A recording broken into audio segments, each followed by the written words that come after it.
Hi everyone, welcome to Aussizz Conclave 4.0. We hope that you're excited to know all about Australian migration, about South Australia, and latest updates on state nomination process. Now, get ready to meet the experts who will guide you through your journey today. For today's session, we have Arth Patel with us. As a dedicated migration agent, Arth specializes in assisting clients in securing various types of visas tailored to their unique profiles. With a robust background in engineering and law, he brings a diverse skill set to the table, allowing him to navigate complex immigration processes efficiently. We also have Kostya, who is a registered migration agent at Aussizz Adelaide and PhD candidate at the University of Adelaide. Kostya's area of interest are skilled and employer-sponsored migration, as well as administrative appeals of visa refusal or cancellation decisions. That's all, folks. Relax and enjoy the session. You're in good hands. So let's get started. I like Art to take over from now. Thanks, Kanu, for the very good introduction. So today we will cover the SA state nomination process. Obviously, the first point which is written here, SA nomination update, we don't have any update at the moment, but we can try to predict little bit things, but that won't be accurate. State and territory nomination process, basically for the South Australia, visa planning levels, which is very important part nowadays, because before it used to be a requirements, right? People always checking the requirements. Nowadays, it's everything about visa planning levels checking.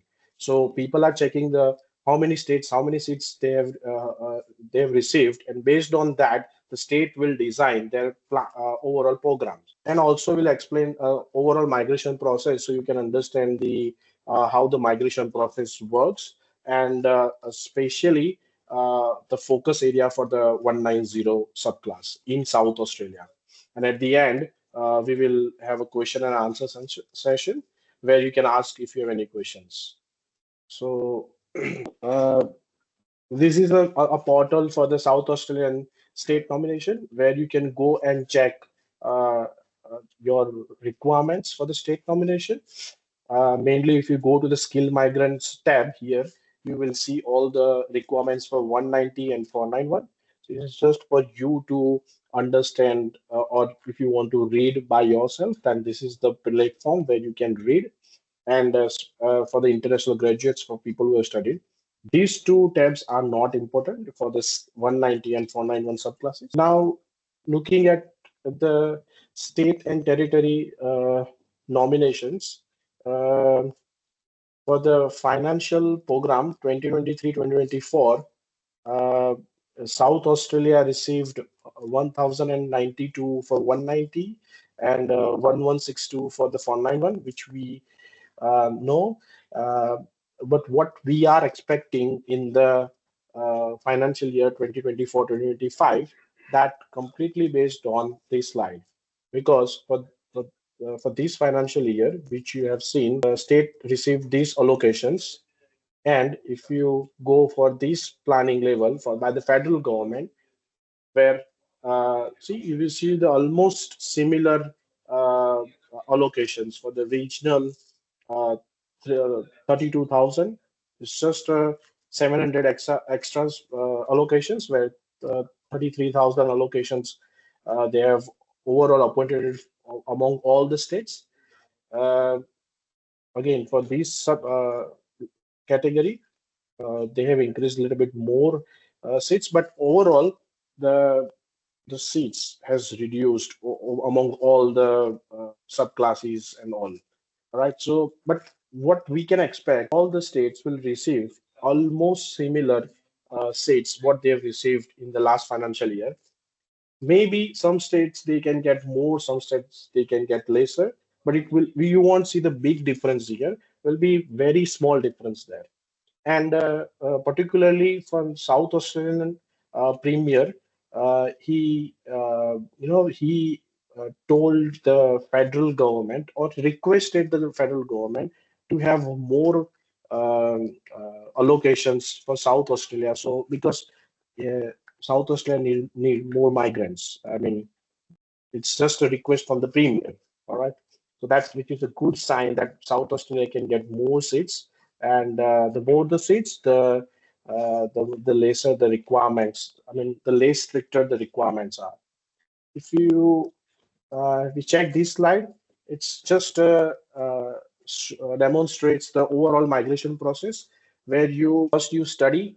After study, the first step will be the skill assessment, and after the skill assessment, you will receive your the outcome of the skill assessment will be your field, right? Your occupation, and based on that occupation, which I mean, your occupation is whether it is an MLTS SSL list, STSOL list, or ROL list, you can get invitation from the federal or the state government for the subclasses 189, 190, and 491 visas. So overall, for these three visas, you require an invitation, and based on your field, you will be invited by either by the federal or the state government, or you can be invited by both the states. Both the governments, federal and the state government.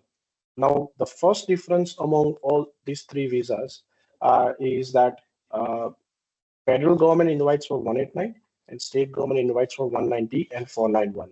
So that's the first difference. If you want to know what's the difference among these visas, then 189 from the federal government and 190, 491 from the state government. Now, any visa that starts with number 1, that's permanent residency. 190, again, permanent residency. And 4. So 4, it means it's a temporary residency.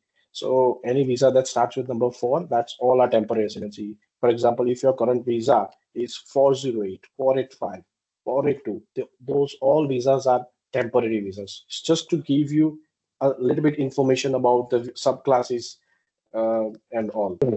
Now, in terms of invitation, how federal government is inviting and how state government is inviting. So the federal government, it's all about field. I mean, if your field is in the in the federal government list or not, and the points, right? The more the points you have, the more the chances you will have. All right. And with federal government, the field is also important because in each invitation round, they only select few fields. They do not select all the fields. So having your occupation in the MLTSSL list, it does not mean that you'll be invited by the federal government in each invitation round. So there are very limited occupations which are invited by the federal government, and then they will check the points. All right. So federal government, that's why there is so much limitations in the 189 invitation process. Therefore, you'll have to look for the state government process where 190 and 491 are the main subclasses for which the state government is nominated. State government nominate people. Now, state nomination depends on the state, right? Today we'll talk about South Australia only. South Australia is a requirement-based criteria here. So basically, we don't have any invitation round or anything like that. Basically, if you meet the basic requirements, then most likely you will be invited. For example, in terms of your field or occupation, as long as it is in the state government list, all good. State government do not filter the occupations. Let's say they invite only these occupations, they do not invite other occupation. They always invite all the occupations. I think that's a good thing about South Australia till now. Maybe in the next financial year, they can change this part as well. So your occupation will never be filtered here in South Australia. So all the occupations have a chances to get invitation from the state of South Australia. Points here, you just need 65 points. For example, if someone has a 90 points, so 90 points and 65 points, they both are same in South Australia till now in terms of getting the invitation. All right. Having more points will not help you anything, but maybe in the next financial year, that what I think that they will go point based as well in South Australia because of number of people who's applying for the ROI and all, and number of seats the South Australia will have. In terms of English, you just need 6 each, but depends on your case. I will always recommend everyone to at least have 7 each. If you can try for 8 each, then it's a good thing. But in terms of English, overall, you need just a 6 each. Residence, in terms of residence, South Australia wants you to live here at least for 12 months as per the last financial year's program. If you are living here for 12 months, then you are eligible for the state nomination. So you must have a footprint in South Australia. If you just come here for 1 or 2 months and 3 months, and let's say 6 months, still you are not eligible. You have to have at least 12 months. So residence is one of the requirements. Employment, it's one of the key criteria for the state nomination, that you have to have at least employment in your field. Now, here two things: duration of employment and number of hours per week, right? These two things that keep changing every financial year. Uh, Sometimes they say 3 months and 20 hours per week. Sometimes they come up with the rule where they say 6 months and 30 hours per week. So these two things, hours per week and the duration and how many months of experience you require, that will keep changing every financial year. That's a dynamic thing in the state of South Australia. And visa expiry. So you all know that visa expiry is one of the criteria to invite people in the last financial year, where if your visa is expiring before 31st August, they just invited those applicants so they don't have to leave the country. I think that's the fair decision by the South Australian immigration team. Um, so people whose visa is expiring, they don't have to leave the country, and employer don't have to find new employees to work for people who left. So basically, this is what we had in 2023-2024, and for the 2024-2025, wherever possible, I've said, okay, this is what I am predicting. In my opinion, this can change. So this is what we can get in 2024-2025. Yeah, and if you want to focus more on 190 visa, then for 190, these are the things that you should focus. All right. Now, I'm not telling that these are the things. Let's say you're TIC, then you are eligible for 190. But the more you have, right? Let's say salary. So let's say you earn 80K, but the more the salary you have, then the more the chances you will have for 190.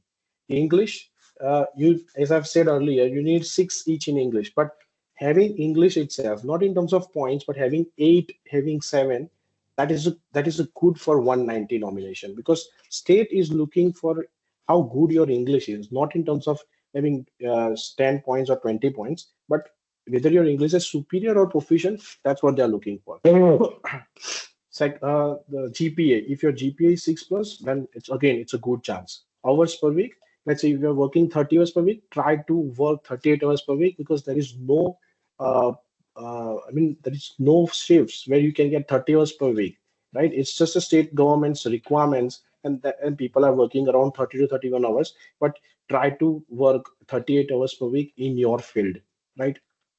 And for 190, because there will be a very less number of seats, the South Australia can have for the next financial year, then they can cap occupations for 190. So they can come up with a plan that, okay, for this occupation, we will only do the 190, and for other occupations, no 190 available. That can happen. And location of your work. So for example, they can come up with the plan. So if you're working in Adelaide or if you're working in regional area, then you're eligible for 190 only. And duration of your employment, the more the duration of employment you have in South Australia, more chances of 190. All right. Thank you so much, Arth and Kostya. Thank you guys for participating and attending this session today. Bye. Bye.